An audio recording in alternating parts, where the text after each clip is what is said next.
नमस्कार सुप्रिय दर्शक आज के आबारो चले आसलाम आलिपुर आबहावा दफ्तरेर काछ थेके पाওয়া এই মুহূর্তে सबथेके गुरुत्वपूर्ण खबर निये। बंगोपसागरे तैरि होच्छे भयंकर निम्नचाप, जार फले दक्षिणबंगेर जेलागुलिते भारी थेके अति भारी बृष्टिर सतर्कता रयेछे। पाशापाशि उत्तरबंगेर जेलागुलितेও भारी थेके अति भारी बृष्टिर सतर्कता रयेछे।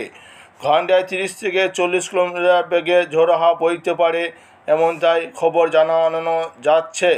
সুপ্রিয় দর্শক, এই মুহূর্তে আপনি কোন জেলা থেকে দেখছেন আপনার জেলার নামটি ভিডিও কমেন্ট বক্সে লিখে আমাদের ইউটিউব চ্যানেলটিকে সাবস্ক্রাইব করে পাশে থাকবেন।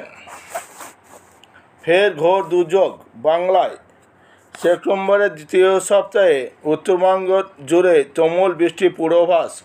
যদিও নিম্নচাপের জেরে নয়, চলতি সপ্তাহ জুড়ে উত্তরবঙ্গের জেলাগুলিতে ভারী থেকে অতি ভারী বৃষ্টির সম্ভাবনা রয়েছে। পাশাপাশি গাঙ্গেয় পশ্চিমবঙ্গে হালকা থেকে মাঝারি বৃষ্টি হতে পারে। পুজোর আগে ফের উত্তর থেকে দক্ষিণবঙ্গের জেলাগুলিতে সতর্কতা জারি করল হাওয়া অফিস। আবহাওয়া দপ্তর আরও জানিয়েছে, বর্তমানে কোনো নিম্নচাপ নেই সাগরে, তবে সক্রিয় রয়েছে মৌসুমি অক্ষরেখা, যার জেরে বঙ্গোপসাগর থেকে প্রচুর পরিমাণে জলীয় বাষ্প ঢুকছে স্থলভাগে। বাংলায় এখনও প্রবল বৃষ্টির অনুকূল পরিস্থিতি রয়েছে। চলতি সপ্তাহে বাংলা জুড়ে তুমুল বৃষ্টির দাপট বাড়বে। সোমবার কলকাতার সর্বনিম্ন তাপমাত্রা 27.8 ডিগ্রি সেলসিয়াস। গতকাল সর্বোচ্চ তাপমাত্রা ছিল 33.6 ডিগ্রি সেলসিয়াস। আজ আংশিক মেঘলা আকাশ থাকবে। সন্ধ্যের পর পথবিরতি সহ হালকা বৃষ্টির সম্ভাবনা রয়েছে। আজ কলকাতা সহ দক্ষিণবঙ্গের সব জেলায় হালকা বৃষ্টি হতে পারে, তবে কোনো জেলাতে তুমুল বৃষ্টির সতর্কতা নেই। পাশাপাশি মঙ্গলবার বৃষ্টির পূর্বাভাস থাকলেও সতর্কতা জারি করেনি হাওয়া অফিস। আগামী বুধবার থেকে দক্ষিণবঙ্গের জেলাগুলিতে ফের বৃষ্টির দাপট বাড়বে। আগামী বুধবার উত্তর চব্বিশ পরগনা, দক্ষিণ চব্বিশ পরগনা, পুরুলিয়া, বাঁকুড়া, পূর্ব বর্ধমান, পশ্চিম বর্ধমান, বীরভূম, মুর্শিদাবাদ বজ্রবিদ্যুৎ সহ হালকা থেকে মাঝারি বৃষ্টির সম্ভাবনা রয়েছে। সঙ্গে ঘন্টায় 30 থেকে 40 কিলোমিটার বেগে দমকা ঝোড়ো হাওয়া বইতে পারে। এই জেলাগুলিতে জারি হয়েছে হলুদ সতর্কতা।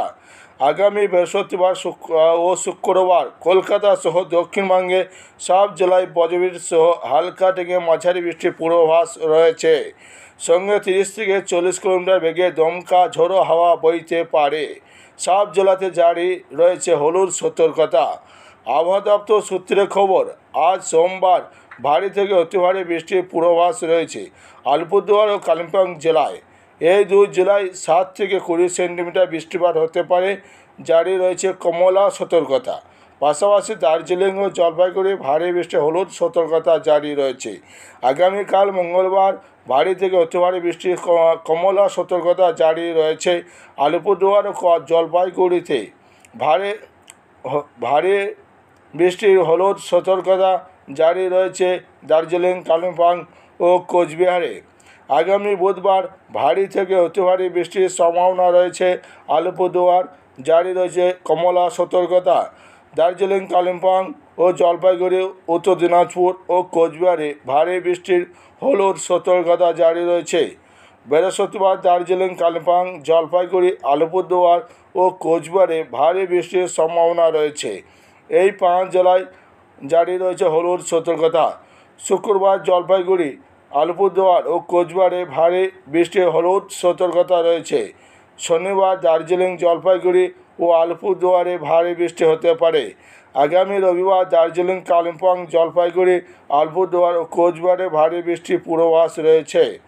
আবহাওয়া দপ্তর সূত্রে জানা গেছে, মৌসুমি বর্ষা 2025 পয়লা জুন থেকে 7 সেপ্টেম্বর 2025 পর্যন্ত এই মরশুমে মোট বৃষ্টিপাত 1154.4 মিমি, যা স্বাভাবিকের তুলনায় 3% বেশি। এর মধ্যে 13টি জেলাতে বৃষ্টির পরিমাণ স্বাভাবিক, 5টি জেলা স্বাভাবিকের থেকে অধিক এবং অবশিষ্ট 5 জেলাতে বৃষ্টিপাতের ঘাটতি রয়েছে। দর্শক, আজকের এই ভিডিওতে এই পর্যন্ত আলোচনা করলাম। পরবর্তী আপডেট আগামীকাল আলোচনা করব। আপনাদের অসংখ্য ধন্যবাদ ভিডিওটি শেষ পর্যন্ত দেখার জন্য। ভিডিওটি অবশ্যই একটা লাইক করবেন। এখন পর্যন্ত যারা আমাদের ইউটিউব চ্যানেলটিকে সাবস্ক্রাইব করেননি অবশ্যই চ্যানেলটিকে সাবস্ক্রাইব করে পাশে থাকুন এরকম আবহাওয়া রিলেটেড খবর দেখার জন্য।